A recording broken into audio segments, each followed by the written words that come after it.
स्वागत है दोस्तों कुशवाहा एजुकेशन सेंटर पर। मैं तो कुशवाहा आपका हार्दिक स्वागत करता हूं एक बार फिर से आज के इस प्रैक्टिस सेशन में। तो दोस्तों आज एसएससी जीडी का प्रैक्टिस सेट 6 स्टार्ट करने जा रहे हैं हिंदी का। तो दोस्तों आप ईमानदारी से जो भी प्रैक्टिस सेट में क्वेश्चन आने वाले हैं उसमें कितने सही करते हैं और कितने गलत करते हैं आप कमेंट में बताइएगा। ठीक है दोस्तों, कितना स्कोर आपने किया है आज के इस टेस्ट में। ठीक है, तो आइए स्टार्ट करते हैं ज़्यादा देर न करते हुए। और पहला प्रश्न दिया हुआ है कुछ इस प्रकार, दिए गए वाक्य में रेखांकित खंड को प्रतिस्थापित करने के लिए सबसे उपयुक्त विकल्प का चयन करें। यदि इसे प्रतिस्थापित करने की आवश्यकता नहीं है तो कोई विकल्प, ठीक है, किसी बदलाव की आवश्यकता नहीं है, तो चयन करें। ठीक है, सब लोग अपनी राय, ठीक है, सब लोग क्या कर रहे हैं, अपनी राय दें। यहाँ पे राय का वर्ड, अपनी राय क्या करना है, अपनी क्या करना है, यहाँ पे अंडरलाइन कर लेना। ठीक है, अपनी क्या यहाँ पे अंडरलाइन है। ठीक, ऑप्शन क्या दिया हुआ है, ठीक है, उनकी, बी दिया हुआ है किसी बदलाव की आवश्यकता नहीं है, सी दिया हुआ है अपनी अपनी, और डी दिया हुआ है इनकी। ठीक है दोस्तों, तो यहाँ पे क्या हो जाएगा आपका, सब लोग क्या करते हैं, अपनी अपनी राय दें बोला जाता है। ठीक है, ना कि अपनी अकेले। ठीक, तो यहाँ पे क्या हो जाएगा आपका ऑप्शन नंबर सी। ठीक, ऑप्शन नंबर सी यहाँ पे क्या हो जाएगा आपका राइट हो जाएगा ये। ठीक है, यहाँ पे अपनी अपनी ना रहकर क्या हो जाएगा अपनी अपनी। ठीक है, लोग, सब लोग क्या करें, अपनी अपनी राय दें, यहाँ पे ये होगा। ठीक है, आइए अगले प्रश्न की ओर बढ़ते हैं। और अगला प्रश्न दिया हुआ है, उस विकल्प का चयन करें जो निम्न मुहावरे का सही अर्थ व्यक्त करता है। क्या कह रहा है, भागीरथ श्रम करना।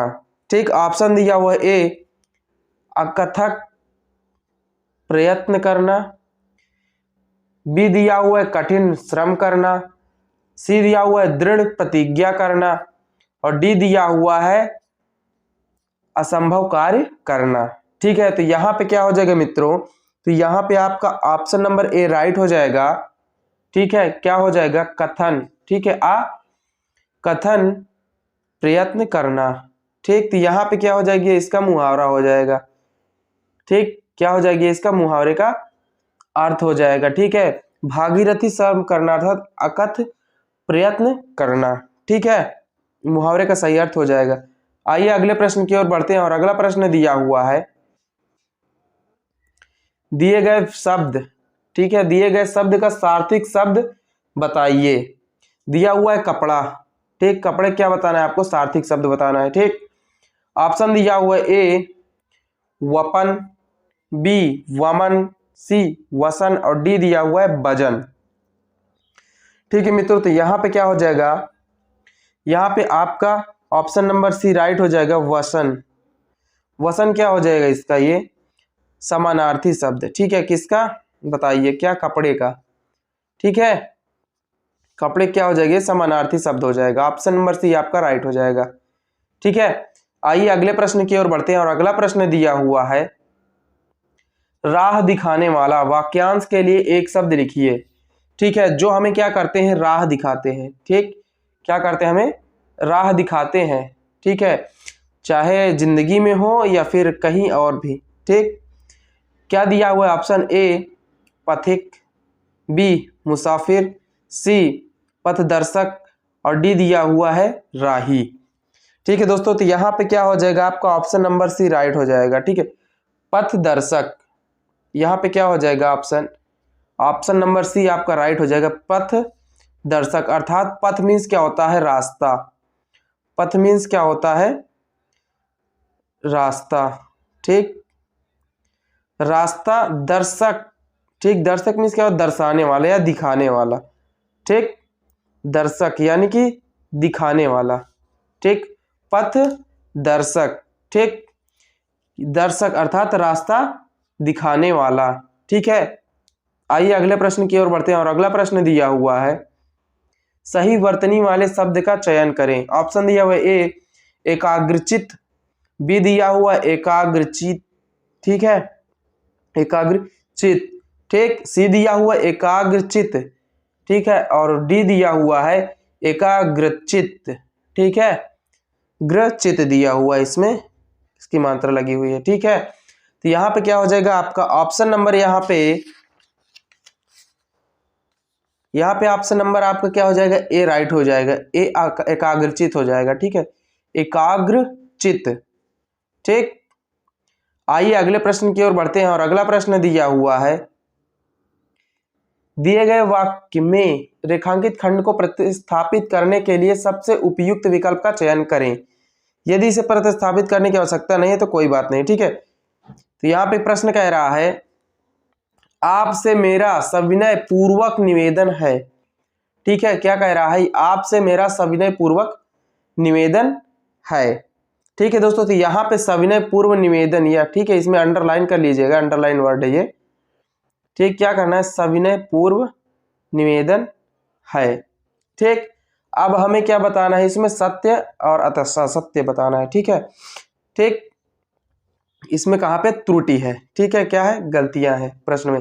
तो ऑप्शन दिया हुआ ए सविनय निवेदन है, बी विनम्र पूर्वक निवेदन है, सी समग्र पूर्वक, किसी बदलाव की आवश्यकता नहीं है। ठीक है, तो यहाँ पे क्या हो जाएगा आपका तो यहाँ पे आपका ऑप्शन नंबर ए राइट हो जाएगा, सविनय निवेदन है। यदि आप कभी पत्र लिखे होंगे, ठीक है, छुट्टी के लिए हो या किसी के लिए, तो वहां पे क्या लिखा होता है, सविनय निवेदन है। ठीक है, सविनय निवेदन है। ठीक है, तो यहाँ पे क्या हो जाएगा, ऑप्शन नंबर आपका ए राइट हो जाएगा। ठीक, ऑप्शन नंबर आपका ए राइट हो जाएगा, सविनय पूर्वक निवेदन की जगह क्या हो जाएगा, सविनय निवेदन है। ठीक है, आइए अगले प्रश्न की ओर बढ़ते हैं और अगला प्रश्न दिया हुआ है, दिए गए शब्द का विलोम चुने। दिया हुआ है प्रत्यक्ष। ठीक, प्रत्यक्ष का हमें क्या करना है, विलोम बताना है। ठीक, ऑप्शन दिया हुआ ए अभिमुख, बी समीप, सी सम्मुख और डी दिया हुआ है परोक्ष। तो यहाँ पे क्या हो जाएगा आपका ऑप्शन नंबर राइट हो जाएगा डी परोक्ष। परोक्ष यहाँ पे क्या हो जाएगा आपका ऑप्शन नंबर डी राइट हो जाएगा, परोक्ष। ठीक है, प्रत्यक्ष का क्या होगा, परोक्ष। ठीक है, आइए अगले प्रश्न की ओर बढ़ते हैं और अगला प्रश्न दिया हुआ है, दिए गए वाक्यांश के लिए एक शब्द दीजिए जो बहुत बोलता हो। ठीक है, जो बहुत बोलता हो। ठीक, ऑप्शन दिया हुआ ए बहुभाषी, बी वाचाल, सी मितभाषी और डी दिया हुआ अल्पभाषी।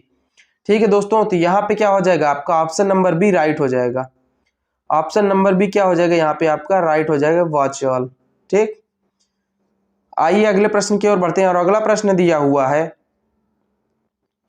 उत्थान रेखांकित शब्द का विलोम बताइए। ठीक, उत्थान क्या दिया हुआ, उत्थान रेखांकित शब्द दिया हुआ, उसका हमें क्या बताना है, विलोम बताना है। ठीक है दोस्तों, तो यहाँ पे क्या हो जाएगा राइट, आइए देखते हैं। पहला ऑप्शन दिया हुआ है विकर्षण, बी दिया हुआ है आदर्श, सी दिया हुआ है पतन और डी दिया हुआ है प्रगति। ठीक है दोस्तों, क्या हो जाएगा दोस्तों आपका उत्थान का क्या हो जाएगा, विलोम शब्द पतन हो जाएगा। ठीक, उत्थान का विलोम शब्द क्या हो जाएगा, पतन। आइए अगले प्रश्न की ओर बढ़ते हैं और अगला प्रश्न दिया हुआ है, रिक्त स्थान की पूर्ति के लिए सबसे उपयुक्त शब्द का चयन करें। ठीक, उसका हृदय बड़ा, यहाँ पे डैश दिया हुआ है, ठीक, था, उसका हृदय बड़ा था। ऑप्शन ए दिया हुआ है कठोर, बी दिया कर्ष, ठीक, सी दिया हुआ है कठिन और डी दिया हुआ है कसैला। ठीक है, तो यहाँ पे क्या हो जाएगा आपका ऑप्शन नंबर ए राइट हो जाएगा, कठोर। ऑप्शन नंबर ए क्या हो जाएगा, राइट हो जाएगा, कठोर। ठीक है, ऑप्शन नंबर ए कठोर क्या हो जाएगा, राइट हो जाएगा। आइए अगले प्रश्न की ओर बढ़ते हैं और अगला प्रश्न दिया हुआ है, रिक्त स्थान की पूर्ति के लिए सबसे उपयुक्त शब्द का चयन करें। ठीक है, सबसे उपयुक्त शब्द का चयन करें। दिया हुआ मेरा और आपका संबंध है। ठीक, मेरा और आपका यहाँ पे डैश किया हुआ है, क्षमा कीजिएगा, यहाँ पे डैश किया हुआ बीच में, तब लिखा हुआ है आपका डैश संबंध है। ठीक, ऑप्शन दिया हुआ है ए घोर, बी गहन, सी घनिष्ठ और डी लिख लीजिए पक्का।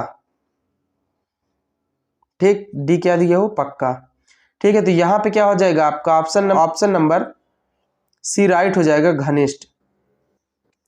ऑप्शन नंबर सी यहाँ पे क्या हो जाएगा आपका राइट हो जाएगा, घनिष्ठ। आइए अगले प्रश्न की ओर बढ़ते हैं और अगला प्रश्न दिया हुआ है, दिए गए वाक्य में किस भाग में त्रुटि है। ठीक है, दिए गए वाक्य के किस भाग में त्रुटि है।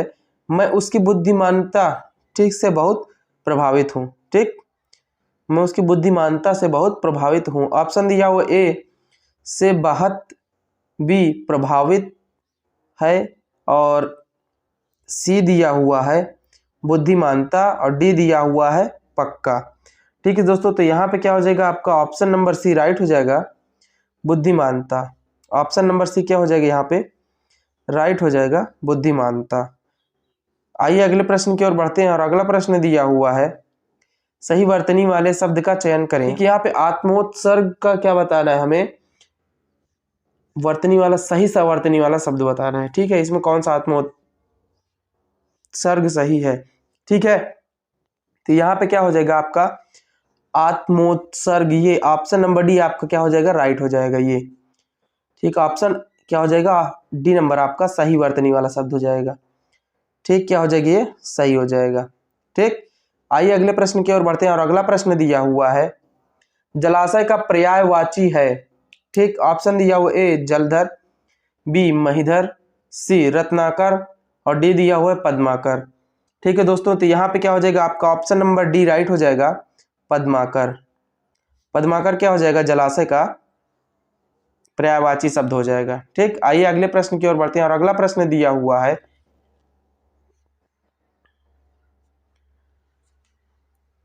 रिक्त स्थान की पूर्ति के लिए सबसे उपयुक्त विकल्प का चयन करें।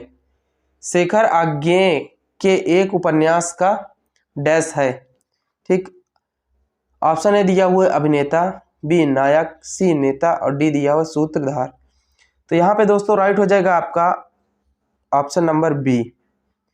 बी क्या हो जाएगा राइट हो जाएगा, ये क्या हो जाएगा नायक। उपन्यास का क्या है वो नायक है। शेखर जो है आज्ञे के एक उपन्यास का नायक है।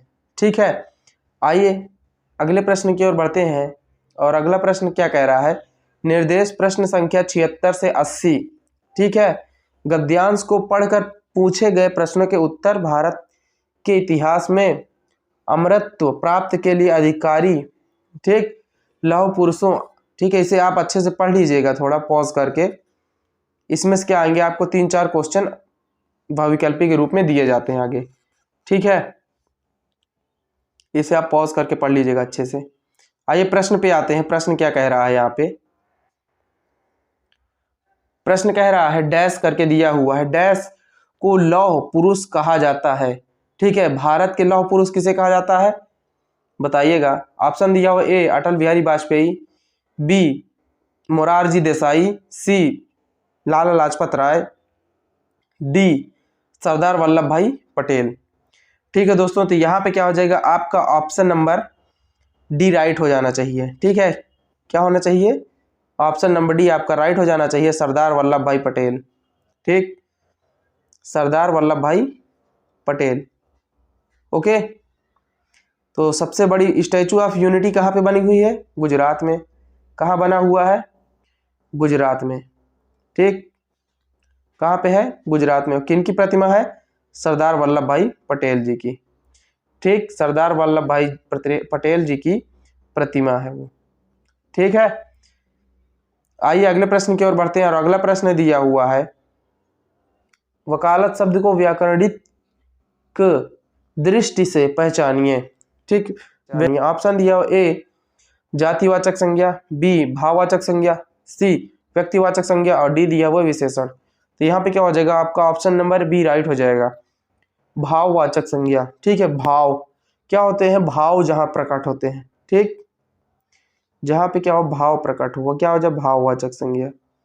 ठीक है, आइए अगले प्रश्न की ओर बढ़ते हैं और अगला प्रश्न हो जाएगा आजादी के बाद उन्होंने कौन सा पद संभाला। किन्होंने, ठीक ये हमें बताना है। ठीक, आजादी के बाद उन्होंने कौन सा पद संभाला। ठीक, ऑप्शन दिया हुआ ए गृह मंत्री का, बी राष्ट्रपति का, सी प्रधानमंत्री का और डी संरक्षण मंत्री का। ठीक है दोस्तों, तो यहाँ पे क्या हो जाएगा आपका ऑप्शन नंबर ए राइट हो जाएगा। ठीक, गृह मंत्री का। ठीक, गृह मंत्री का क्या किया उन्होंने, आजादी के बाद पद संभाला। ठीक है, आइए अगले प्रश्न की ओर बढ़ते हैं और अगला प्रश्न दिया हुआ है, उनका जन्म डैश करके दिया हुआ है। ठीक, उनका जन्म हुआ था। ऑप्शन दिया हुआ है, ए किसान परिवार में, बी पारसी परिवार में, सी ब्राह्मण परिवार में, डी मुस्लिम परिवार में। ठीक है, तो उनका परिवार कहाँ हुआ था, किसान परिवार में जन्म हुआ था। ठीक है, उनका जन्म कहाँ हुआ था, किसान परिवार में जन्म हुआ था। ठीक है, आइए अगले प्रश्न की ओर बढ़ते हैं और अगला प्रश्न दिया हुआ है, उनकी मृत्यु कब हुई। ठीक है, उनकी मृत्यु को हुई, कितने को हुई। ऑप्शन दिया हुआ है, ए 31 दिसंबर 1950, बी 15 दिसंबर 1950, सी 25 दिसंबर 1950 और डी दिया हुआ 15 अक्टूबर 1875। तो 15 अक्टूबर 1875 एकदम से रॉन्ग हो जाएगा। ठीक है, 1950 में उनकी मृत्यु हुई थी। कब हुई थी, 31, 15 और 25 में से एक है। ठीक है, आपको इसे क्या करना है, कमेंट में बताना है। ठीक, कमेंट में क्या करना है, आपको बताना है कि सरदार वल्लभ भाई पटेल जी की मृत्यु किस सन में हुई थी। ये तो हमने बता दिया 1950 में ही हुई थी, और किस तारीख को हुई थी। ठीक है, कमेंट में बताइएगा। तो आज के लिए बस इतना ही, मिलते हैं नेक्स्ट वीडियो में अच्छे से अच्छे कंटेंट और अच्छे से अच्छे प्रश्नों और प्रैक्टिस क्वेश्चन के साथ। वीडियो को ज़्यादा से ज़्यादा लाइक करें और शेयर करना अपने मित्रों के पास ना भूलें। थैंक यू, जय हिंद।